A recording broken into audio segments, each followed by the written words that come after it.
Alrighty, harmonizations that use secondary chords. Page 43, number 5. It's this theme by Mozart from Don Giovanni. Now, I already have to point out something here. There is a misprint, and I know that because I just did Don Giovanni. In the second and sixth measure, it says C7. It should be a C minor 7. So make that change. I have it here in my book. You'll be able to see it as well. So what we're doing here now is filling in the chords almost chorale style. You'll have a tenor and bass in the left hand most of the time, an alto underneath the melody in the right hand. Okay, not blocked chords. Not blocked chords. Okay. So, they gave you the first two measures. And then, don't forget to change the C7 to C minor 7, which means the E will change to E flat. Okay, you have the first two measures, and you have measures 5 and 6 for the most part. That's measure 6. Okay. So, I would recommend filling all this in. Okay, no note names, but you can write the notation in. Do that so you know what to practice. Measure 3. A in the melody to start. And we know C also fits the F7. We know we're going to need an F in the bass. The most logical chorale style would be to put the C in the tenor, the E flat and the alto, yes, with a thumb, that's okay.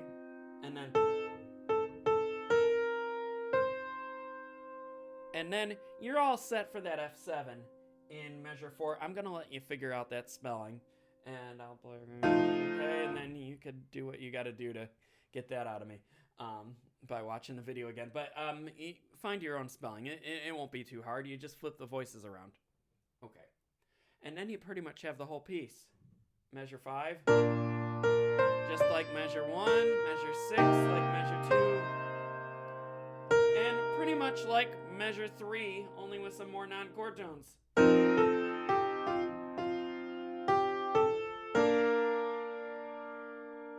Okay, and now with the exception of measure 1, 5, and 8, everything should be four-voiced.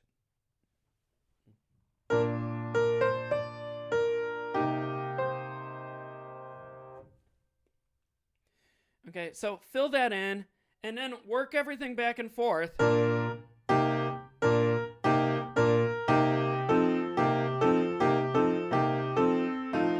And so forth. Get everything smooth without the melody in it, but just the block settings like we've been doing for all the other assignments. And then start piecing it together slow. Here's my rendition, and then I'll send you off to practice.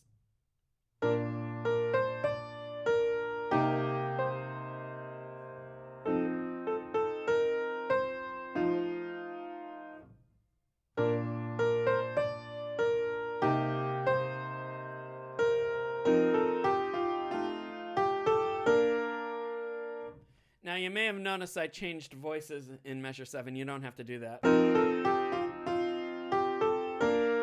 And that's fine. If you know Don Giovanni, you know that there's a chord change in the middle of measure 3. I'm not going to make you do it, but if you want to look it up...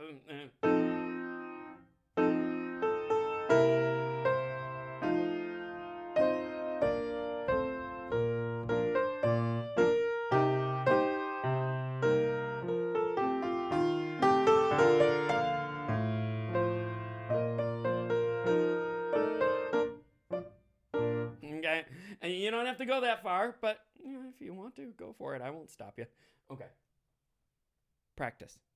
Okay, number 6, Russian Lullaby. We're back to 3-note chords in the right hand and single-note bass line. Okay, right off the bat, the first measure there, you have your D major pentascale, and it says NC. That means no chord, not North Carolina. And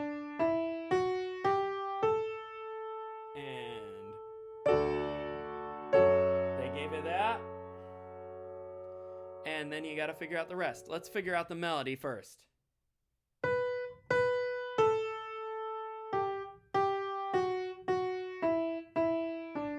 Like Twinkle Twinkle.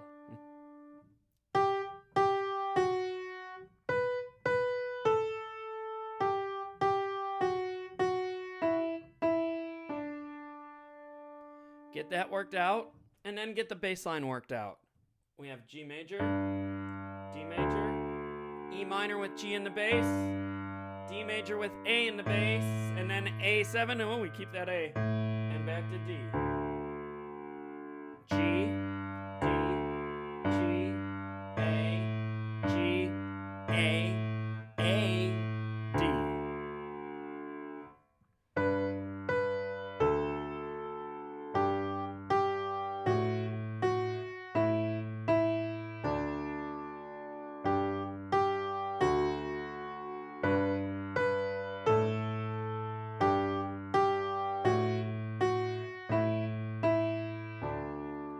Now, once you're sure of that bass line, write it in. It's going to help you out later. Okay? This is your, in many ways, this is your 4-part chorale homework. Okay? Not great in your theory, but we've done enough 4-part chorales in theory leading up to this course. Okay? So, whip out those 4-part figure bass type part writing skills that are probably way in the back of my memory here, but you're going to need them. All right. Let's fill in a few chords together. We have G in the bass and B in the melody. This is measure 3. What 2 voices are missing to make that G chord complete? We need a D, and when in doubt, double the bass. Beat 3, we have D in the bass, A in the melody, we're missing F sharp, and we fill it in with another D. So now we have a G in the melody and a G in the bass. We know we're going to need an E. What's missing? A B. Then we have F sharp in the melody. We know we need A in the bass, and we know we're going to need a D. When in doubt, double the bass. Then an E in the melody, A in the bass. What's missing? C sharp and a G. And then D and D. We know how to spell a D chord. Okay, just make sure that all of the chord fillings are underneath the melody. Okay, get that worked out. It's pretty much the same for the second part. You have a few little differences, but same idea. Okay, get that worked out. Okay. Now that you have that worked out, let's do the physical practice end, back and forth. Place it, play it. Place it, play it. Either this fingering or this fingering is fine. I'm back and forth on them.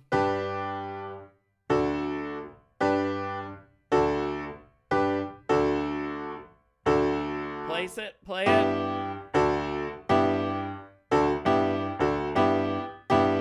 Lift, place it, play it. Lift, place it, play it. It's a little twisty.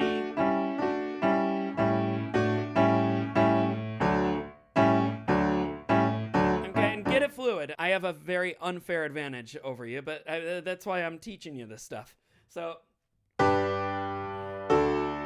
get it so you could do this.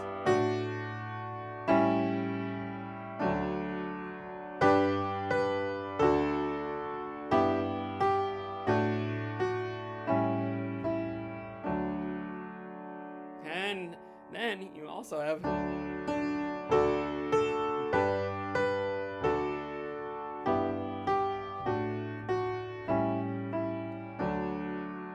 There you go. There's your summer camp tune for little kids. Your ABCs and your Twinkle Twinkle to keep everyone quiet at the end of the day before the parents show up, right?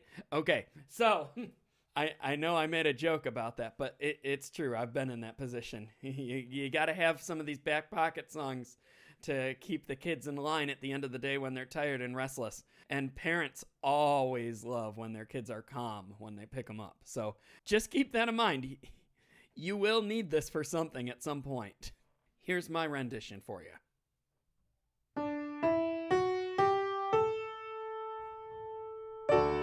With pedal.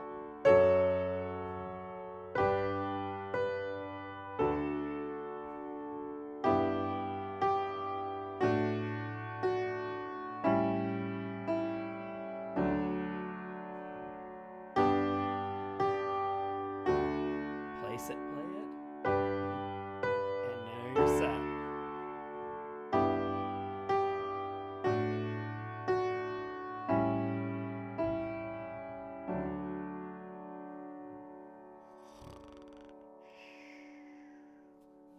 Okay, practice.